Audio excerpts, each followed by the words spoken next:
used to go to Sunday school as a kid, there were some stories that we just skipped over. Yes. You remember, right? Oh, absolutely. Yeah. And like if you were reading along in your Bible, you're like, wait, we got to go back to what happened in that chapter? Yeah. So we're going to do something today. We're going to start just a random series. From time to time, we'll jump in with it on stories they didn't teach you in Sunday school. All right. And today we're going to start with a story in the book of Genesis. Appropriate, we go to the first book of the Bible. And an interesting side note to this story is it's plunked right down in the middle of the story of Joseph. Yes. So you've got Joseph, this godly, upright man who had amazing character, self-restraint, faithfulness, all of the good attributes you'd want. Right smack dab in the middle of this story, we have the introduction of people by the name of Judah and Tamar and and Onan and Shelah. Yeah. And wow, this is a wild ride from Genesis chapter 38. So today we talk about the story of Judah and Tamar, what they didn't teach you. Yeah. By the way, we're going to throw a PG-13 on this one. Yes. Just because it's an uncomfortable story. Yeah, so if you've got little kids in your car, you may want to listen to this we're one not later. We're not going to be graphic, but the nature of the story is for mature audiences. It is. Right, so Yeah. I I'm think going we to do can my say best that. to help Ben get graphic at some point in this. Stop it. I want to see him squirm. No. So the reason why we're doing this series, and this is an idea I had, I don't know, about a month ago, and I just thought, had you been drinking at the time? No. I mean, seriously, where do you get the inspiration? just kombucha. for I'm not sure if that counts. I'm going to do a podcast on why kombucha's of Satan. Oh, stop Oh, it. man. Anyways. While I sip my Diet Coke. I was going to say, we don't want to talk about drinking issues in this podcast with you and your 17 Diet Cokes a day. Anyways, the reason I want to do this series is because I think for a lot of people, when you ask them to read the Bible in a year and, go through the book of Genesis, there's some really crazy stories in the Bible. Mm-hmm. And most of us are familiar with stories in the Bible based on what we heard in Sunday school or children's church, or maybe a children's Bible that your parents bought you, but it was selective stories. And then when you're an adult or maybe a little bit older and you read through the Bible and you come across a story that's like, what in the world? Why is this here? What is going on? And so the story of Judah and Tamar or Tamar, however you want to pronounce it, is one of the most fascinating stories in the Bible because, like you said, Genesis 37 is Joseph. Genesis 38, Judah and Tamar, and then Genesis 39. So it's like this. It sticks out like a sore thumb. Yeah. And so what we always have to go back to a couple things. So whenever we talk about these stories, this is just kind of a overarching thing we got to remember. Number one, all of these stories are there for a reason. It's not like the editor was like, oh man, where am I going to put this? I'll put it right here. It does serve the storyline of Joseph well. We have to do some investigation of why that's true. The second thing is this, that a lot of times when we read Bible stories, Dan, I'm sure this is how you were taught, this is how I was taught. You read an Old Testament Bible story, and they pull a moral lesson out of it. That's our expectation. That's our expectation, right? So here's some Bible story, and here's the moral application. Now, I will say it's not that pulling out moral applications from biblical narratives is a bad thing, but the main point of the narrative is not necessarily to improve your ethics and your morality. The point of every story in Scripture is to unveil the redemptive plan of God. And so everything is pointing to this string of redemption that runs from Genesis to Revelation. So there's something in here that is pointing to the redemptive narrative and even pointing to Jesus himself in the story. Okay? So with that introduction, let me just say this. A lot of what I'm going to share with you today is I learned from a Hebrew rabbi, someone who's not a Christian. And I think Christians would do well to learn from what I would call Orthodox Hebrew teachers. Not necessarily some of their applications, they miss the Christian worldview and they miss the typology of Christ in a lot of ways. They miss the gospel. But when it comes to exegesis, and when we mean exegesis, it means pulling the meaning out of the text, then, we can go to people that are, really strong Hebrew scholars, because they will help us understand the text in its original context. And so that word exegesis means to pull out the meaning from. There's another word mean eisegesis, which means we read the meaning into it. Mm-hmm. All right, that means into. And then I have a friend that calls sometimes what we do a narcissism, which means I make the Bible all about me, right? So I just put myself in, I've centered everything. So we're not doing narcissism, we're not doing eisegesis, we're doing exegesis. We're pulling the meaning out of the text. So the story of Judah and Tamar, all right? Let's kind of review. And you've got the story. I mean, it's just...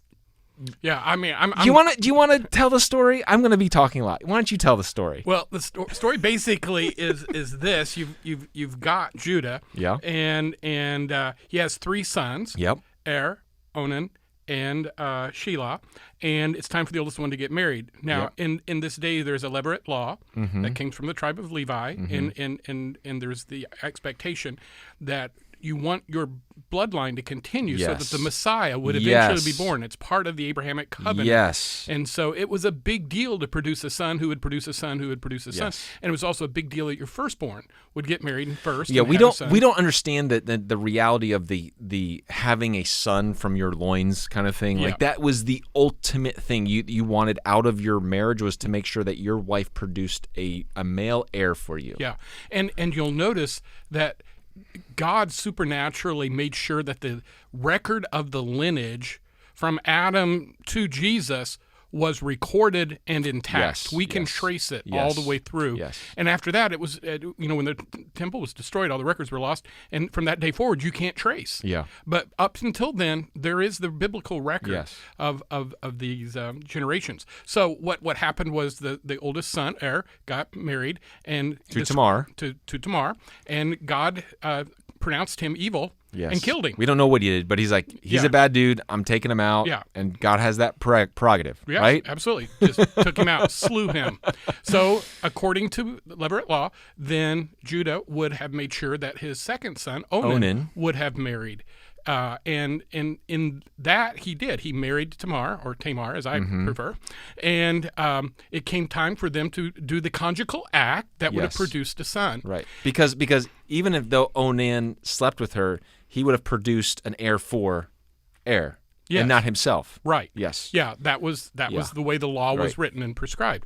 So as it came to the marriage bed and the sexual intercourse that was taking place, at the appointed time, Onan withdrew and spilled his seed upon the ground. Yes. And the reason why he did that, you know why he did that? Because he did not want to have a child. Well, I think the point was you could have relations with this woman until she got pregnant. Well, if he pulls out, he can basically have all the sex he wants with no responsibility. Okay, so that was an angle I had. So that's why God kills him too. Okay. Like God sees what he does and says, what you're doing is evil, because he's using a female body to please himself with no intention of doing the righteous good thing.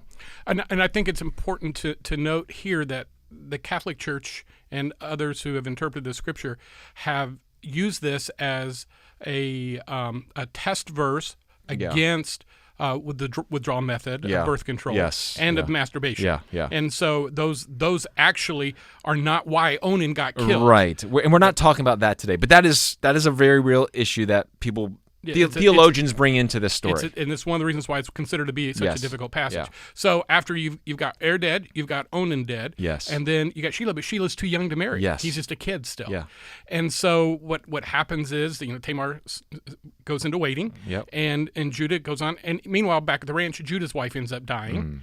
And then so Judah is traveling along the way, and it was at sheep shearing season, which was kind of a celebration season for them. It was be like Mardi Gras, so to speak. Everybody kind of get together, have a party, and shear their sheep, and get drunk, and all kinds of stuff was going on. By the way, one of the issues here that's kind of a sub-theme is that Tamar was of the Canaanites, and the Canaanites were absolute pagans. Yes. Absolute pagans. They were not Jews. Right.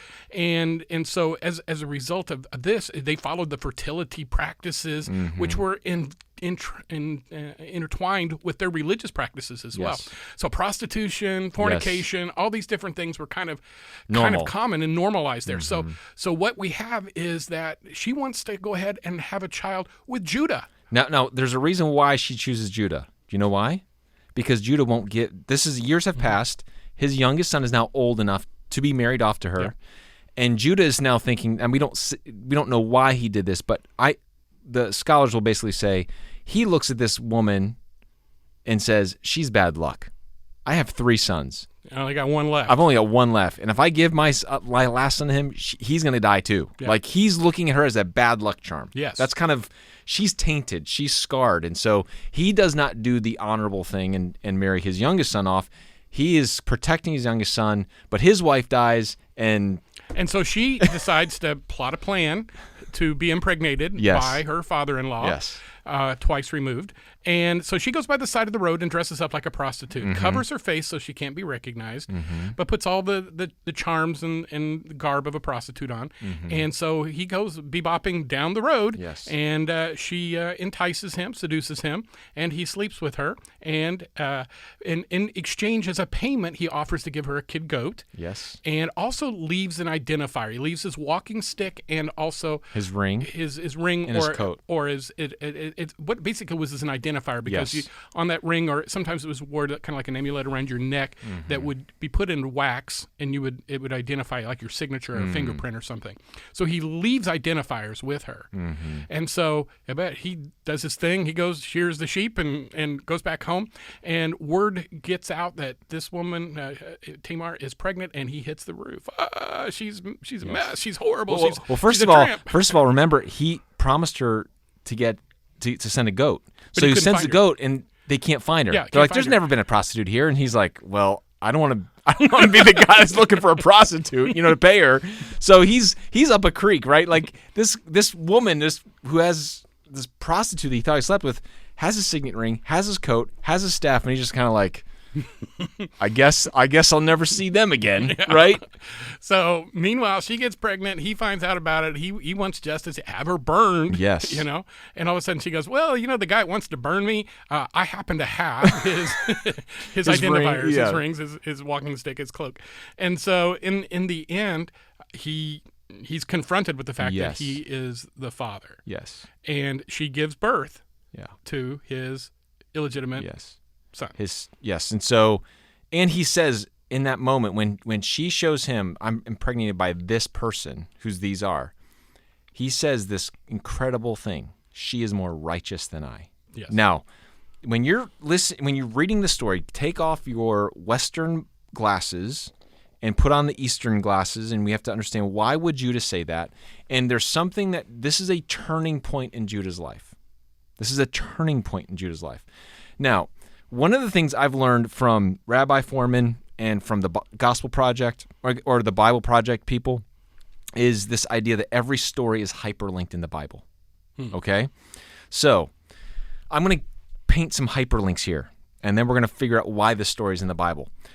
So one of the things that we see that's common in this story, you have a goat, you have a coat, and you have a moment by which she says, "These, do you recognize?" Okay, and the Hebrew word that for recognize, you recognize these things. And she shows him the coat and the staff and the signet ring, and so he's taken aback. Now that little moment with the coat and the goat and that word, do you recognize? Immediately, if you knew the Hebrew, would take you back to Genesis 37. To Joseph. Because it was Judah. Remember, they had Joseph come and they threw him in a pit and they said, let's kill him. And then they're like, now Judah said, let's sell him to slave traders. He gets sold into slave trade. And then they take a coat and they kill a goat and they dip his coat in goat's blood. And so they take a coat that's dipped in goat's blood and they bring it to Jacob and they say, Jacob, do you recognize? Do you recognize this coat? Wow. The same exact moment that happened to Judah and Tamar is what Judah did to Jacob. Okay? There is deception with a coat and a goat. There's another story. Okay, this is the hyperlink. This is where God is drawing all this thing together. Okay, there's one other story that involves a goat and a coat and deception. And do you know what that story is? It's the story of Jacob deceiving his father. Absolutely. He kills a goat. He puts goat hair on his arms. Mm-hmm. He puts on the coat of Esau, and he deceives his father in saying, "I'm Esau." And now you know. And so you're I mean, this is kind of like when I'm learning this, I'm like, this is unbelievable. This is so cool how God is putting all these things together. So you see the why is this story in the Bible? Because God is showing you something that's happening to Judah. Judah has done what his father did to Isaac is what Judah did to his father Jacob. The lineage of family deception and self-preservation and living for themselves has been carried on. And so now you have this moment by which Judah, with his daughter-in-law, I mean, he's pronouncing judgment. She should be burned, right? They're ready to burn her. Now, she doesn't come out and say, "Hey, by the way, you're the one that impregnated me." She gives him the opportunity. She gives him the opportunity to come clean. She gives him the opportunity. It's like she's the one living in shame. Mm-hmm. All right? She's the one that's been impregnated and she's not married. So she's the one carrying all the shame of this event. But then when she shows him the coat, right? And she shows, like, whose coat is this? He has that moment to either continue the lineage of shame and deception, or the lineage of deception and say, "I don't know whose coat that is," and continue on the family legacy, or he can actually take responsibility for what he has done, and he can take the coat back. And then therefore transferring the shame of Tamar to the shame of Judah. So Judah has this transformative moment. He realizes that she cared more about the lineage of her husband than he did, that she was more righteous. This was not just a mere act of prostitution. This was an act of love for her dead husband. And so that's where we have to understand, like, the Eastern mind and the Western mind here. Like, she was not out there seducing because she just wanted to seduce Judah. She was literally concerned about the lineage of her family. And so even more so than Judah was.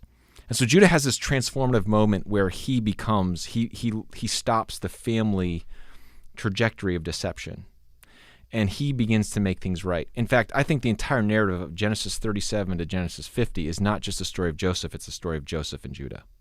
Because go fast forward, and if you know the story of Joseph, he rises to power, and his brothers come, right? First time, Benjamin's not with him. He asked all about him. He doesn't know if they've really changed. And so second time they bring Benjamin back because they need more food, and he feeds them all, has a feast for them. He puts a golden cup or a silver cup, I can't remember which one, because he puts one of his cups into Benjamin's sack, and they go off and they're riding off, and then Joseph's, he's playing this, he's got this elaborate plan. He brings them all back, and he says, "Whoever took my cup will be enslaved to me." And what happens? In that moment, you have Judah stepping forward. He's the leader. He's the one that comes forward and says that if you take this brother, my father will die, and I don't want my father to die. You take me. I will enslave me and let the boy go free. At that moment, Joseph knows his brothers have changed. Joseph knows these guys are different than they were before. Because before, it was Judah's idea to take an innocent young man and enslave him for money. And here he is, how many years later, where he says, "You take this innocent young man, and I will exchange his place for mine." And so Judah, this story is a story of redemption. It's a story of someone taking responsibility for what they've done and changing the trajectory of their family lineage. And this is where, I know we only have a couple minutes left, but this is where why is this story in the Bible? So why is Judah in? Because you have to understand, if Judah is going to make this transformation, the last time you see in the end of chapter 37, he is the one who wants to sell his brother off. You can't get to later on in the story and he's saying, take me, without explaining what was the transformation in Judah's life. There was something in that he had experienced where everything about him, he took responsibility, he took ownership of his deception, and he decided to be a different person. Okay, so that's kind of why that story is in the grand narrative, because it helps paint the picture of redemption. Okay, for the entire family of Joseph. But even more so, I think what is so cool is you have these types of Christ throughout the story of Joseph. Judah becomes from the lineage of Christ. Like, why Judah? Okay? Isn't it fascinating, who has a coat, who has a signet ring, and who has a staff? A king does, right? He has a scepter, he has a jacket, he has a signet ring. These are kingly things. That's why later on when Jacob is blessing his sons, he tells Judah, the scepter will not depart from your hand. And it's this typology of Christ because it's Jesus. You have these three things, the signet ring, the staff, the coat, that become these objects of shame. And Jesus is the one who takes our shame. He's the one that wears it for us, even though we didn't, or even though he didn't have to. And so both Judah and Joseph become a typology of Christ for us and how he goes before us. And this story is so cool when you understand the depths of the pictures of Christ, understanding the hyperlinks of what is really, like, why this story is not in the Bible because it's warning you against prostitution. Right. Like, if we were going to Sunday schoolize this story, we'd be like, watch